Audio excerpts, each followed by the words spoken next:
Hello, I'm Bret and you're watching The Defining Moment for Creating the Culture of Conscience. Our guest today is John Ishvaradas Abdallah.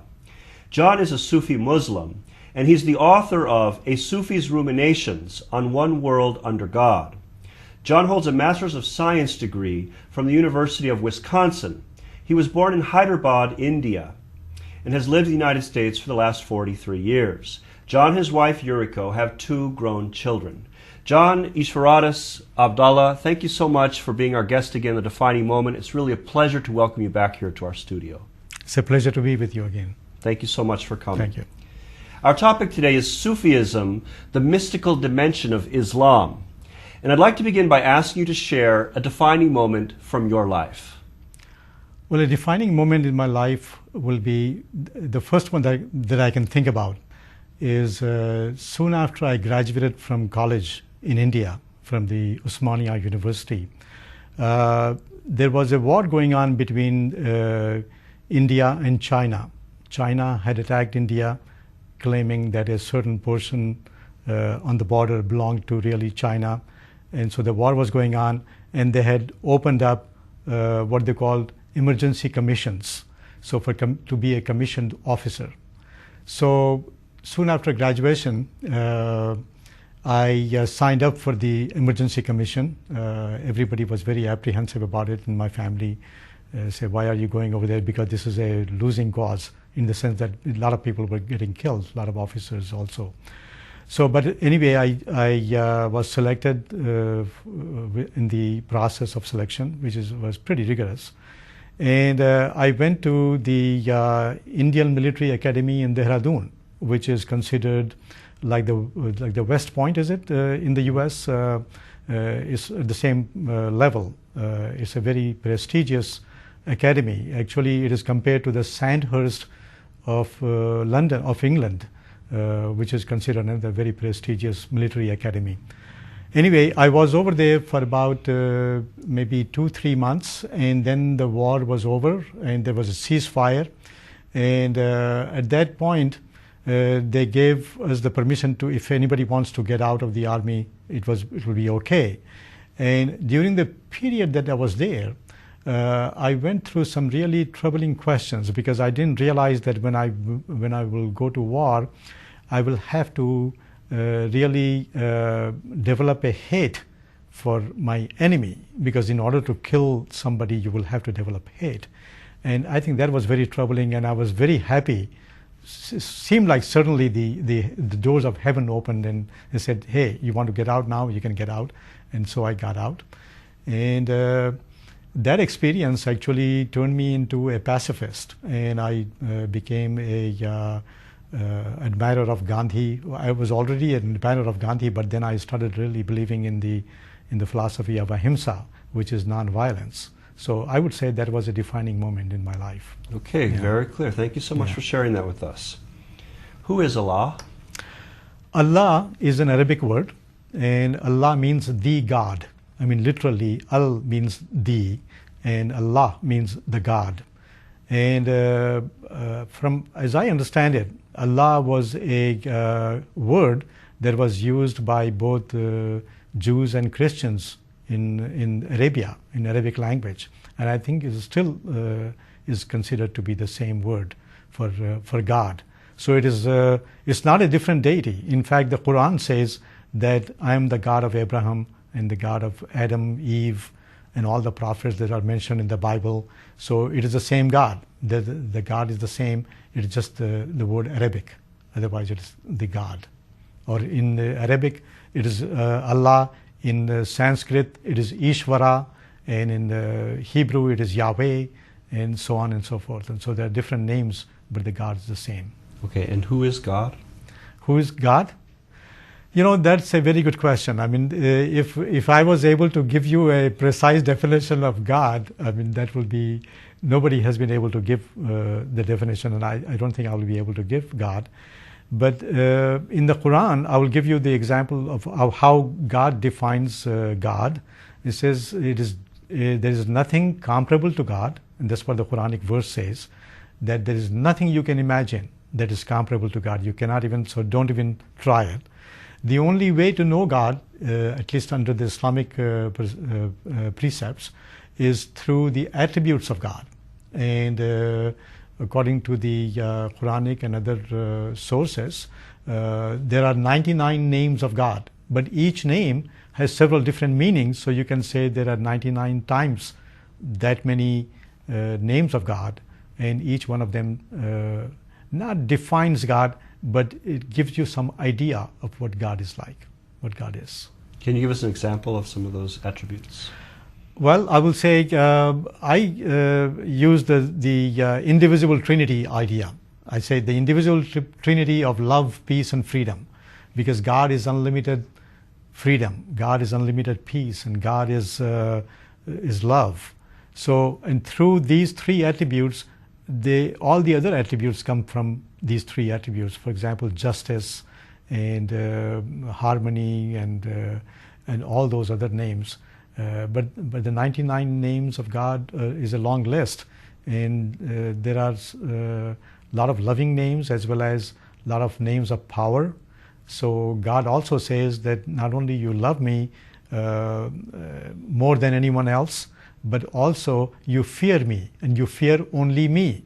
And that is also freeing human being from fearing anybody else. So God says, fear none but me, just fear God and nobody else. That way you will free yourself from fearing anybody else. The same way, loving God, so that if you love me, then you will love your fellow human beings, or you will love my creation. And that's why these are the different variations or different meanings of these mercy and compassion, and all these things come from there. So that's how you can say, this is how you can define God. Very if there is anything that can be said to be defining God. Because defining also means confining. So God is beyond definition. But if you have to choose some definitions, I will say the attributes of these attributes. Okay, thank you so much. What is the significance of the statement, there is no God but God? I think it's the most significant, in my opinion. It is if you really understood or experienced the existence of God and realized that there is no God but God, then there is nothing you need, nothing else you need, because everything, all the laws, all the biblical and Bible and Quran and Dhammapada, which is the Buddhist work, or the Vedanta ideas, they all boil down to that there is only one absolute truth, and there is nothing else that is absolute except God. And the importance of this is that it has to do with the oneness of human beings, the equality, the concept of equality. Because if there is one God, then there is one humanity, and then there is the concept of equality comes into play. And so that's why it is very important.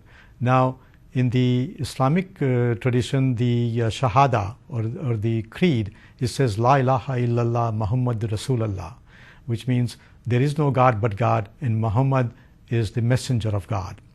And I believe that the reason Muhammad, the messenger of God, is given in this formulaic creed is because people recognize that Prophet Muhammad is nothing but a messenger of God, that you don't elevate him to the status of God or a false God. He is only a messenger. He is only conveying the message of God and giving us a warning about the consequences of not following the precept of oneness of God, which is equality. And that is the reason why it is important. And I would say that the creed is another way of putting the first commandment, which is thou shalt have no other God before me. So which is another way of putting there is no God but God. Okay, beautifully said. Thank you so much. What is unique about the Sufi way within Islam? Sufi way is not a different way. It is the Islam. Islam, the word Islam, incidentally, the root word of Islam is salam, or salam means peace, and Islam means surrender. A lot of people say submission, but I think submission is a very mild word compared to surrender. I would say surrender is the better word. And it is surrender to God, in your entirety. So you're surrendering yourself to God. And that is what is important in Sufi way. In Sufi, there is no other way but to surrender to God. If you want the love of God and you want to love God, you have surrendered yourself. You worship only God and no one else, and nobody else. And that is nobody and no one means other idols. The word Sufi comes from, there are different narratives. One of the way to look at it is the word Suf in Arabic means wool. So the Sufis were like, all they needed was this woolen cloth. All they possessed, their possessions comprised of only a woolen cloth, nothing else. And obviously there were some household minimum, I would say, comforts or minimum necessities, whatever the minimum necessities were. So the Sufi way is not really different from the Islamic way. But what has happened is, because Islam in the very first century, after the four, what they call the rightly guided caliphs, the rightly guided, after the succession of Prophet Muhammad, followed by four caliphs. And after the first four caliphs, Islam became imperial. But if you think about it, imperial Islam is an oxymoron, because in Islam does not allow imperialism. But so all these other things that were happening at the time gave a growth to the Sufi movement, because Sufis said this is not the right way of Islam. The right way of Islam to live a life of simplicity. And that's why they became known as ascetics, although they were not ascetics in the sense of like Christian monasteries, where Christian monasteries did not even get married, but the Sufis married and they had families and they had life, regular life. But the only thing is they lived a life of simplicity. And they emphasized the love of God more than the orthodoxy, because the orthodoxy then became following certain rules. And I think it happened because of the imperial Islam.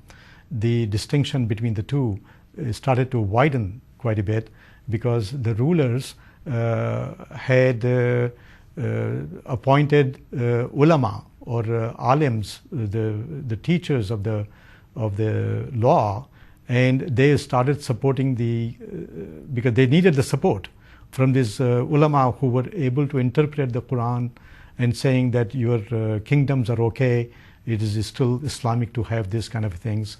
But the Sufis rebelled against it, but they could not rebel openly, otherwise they would have been killed. And there are quite a lot of instances where Sufis were killed or persecuted during that period of time.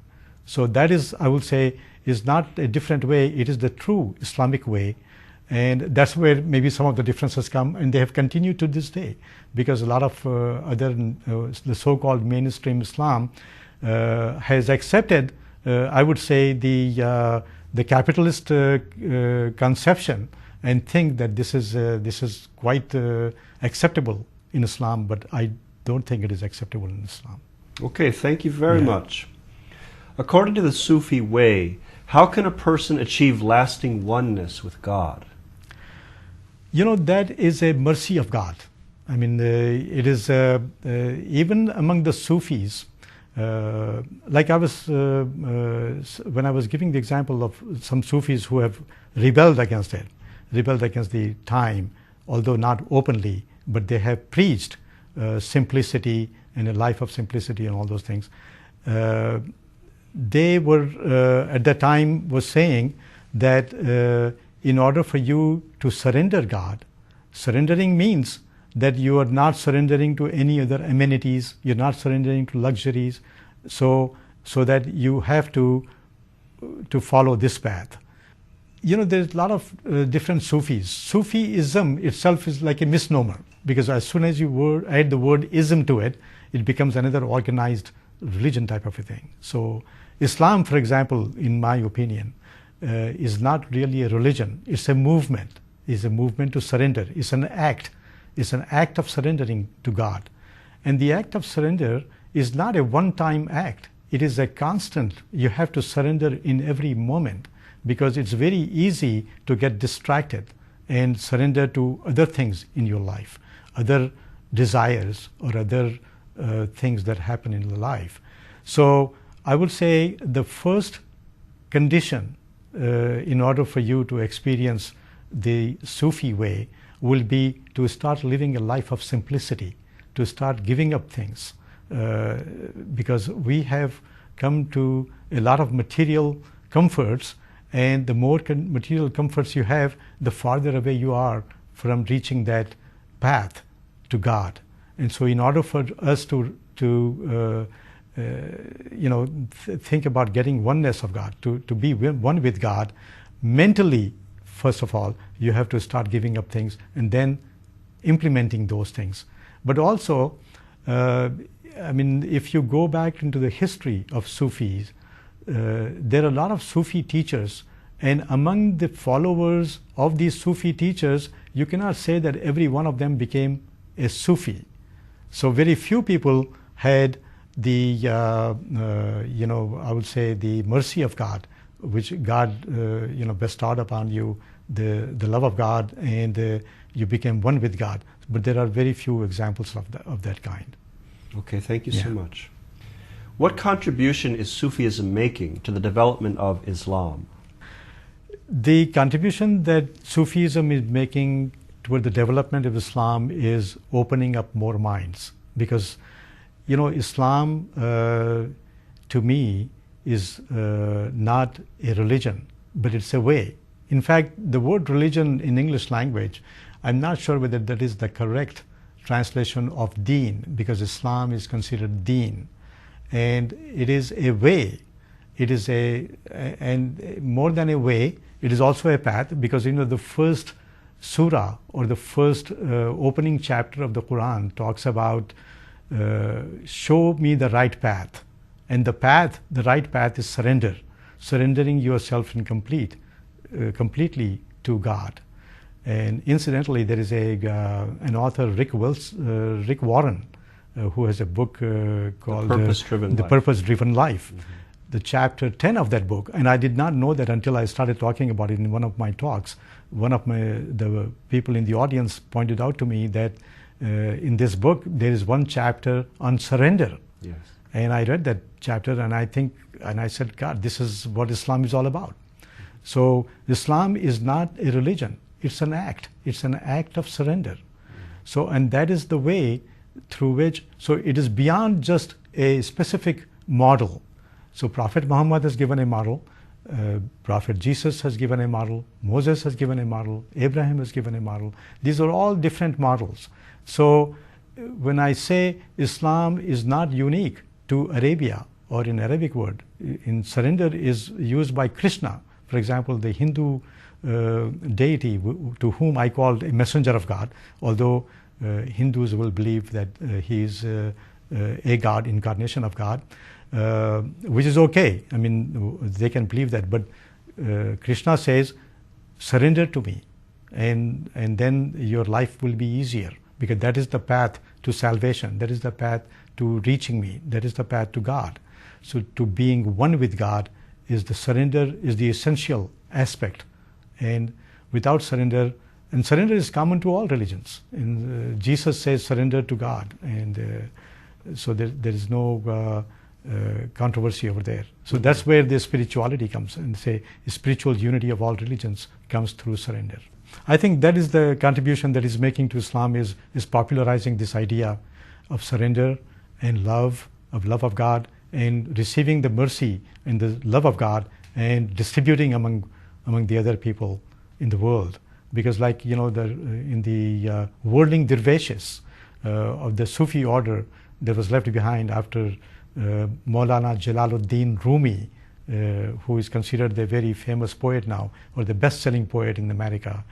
In the act of the whirling dervish, the dance that they do, or the sema, they hold one hand up and the other hand down, and that is a symbolic representation of receiving the mercy of God and sharing it with the rest of the people on the planet. The contribution that the Sufis are making, or the Sufism is making of popularizing Islam, or at least one dimension of Islam, is that it is being perceived as a religion of peace and love, which is what it is.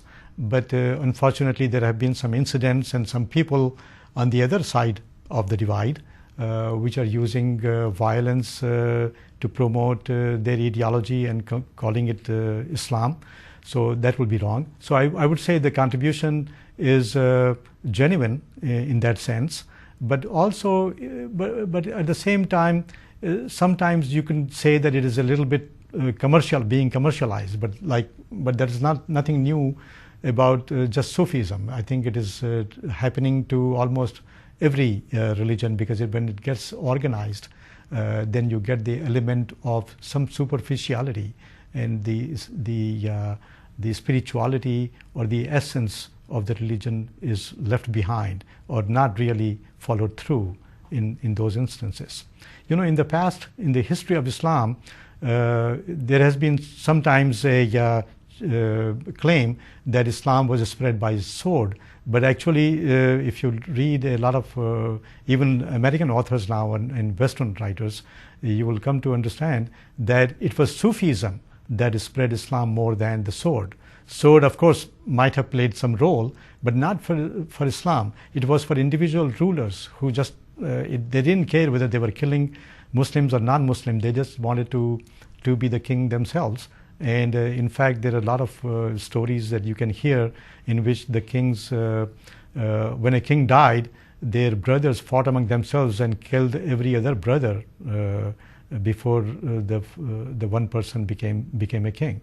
So it is not the Sufism has played a major role in spreading Islam in the past, and I think if it's not spreading Islam, at least it is giving is the correct side of Islam to the people. Okay, thank you very much.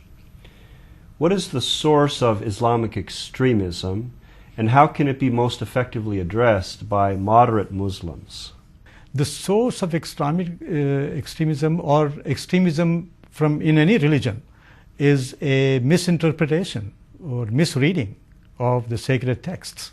So I don't know who said that, but even the devil can find something to support its cause in the Bible or any of the sacred scriptures of any religion, including the Quran or the Mahabharata, because a lot of these scriptures talk about wars and waging a war against some other enemies and all those things.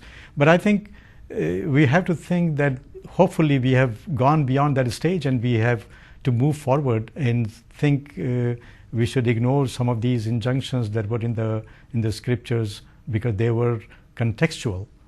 The term moderate Muslim and extremism is also it depends on who is defining it. There is no question that there are some extreme elements in every religion. I think there was a documentary recently, and one of the television programs also talked about the extremism of all Judaism, Christianity, and Islam. So extremism is not unique to Islam, and there are extremists among Islam. And the mainstream Muslims are, of course, against it. They do not approve of it.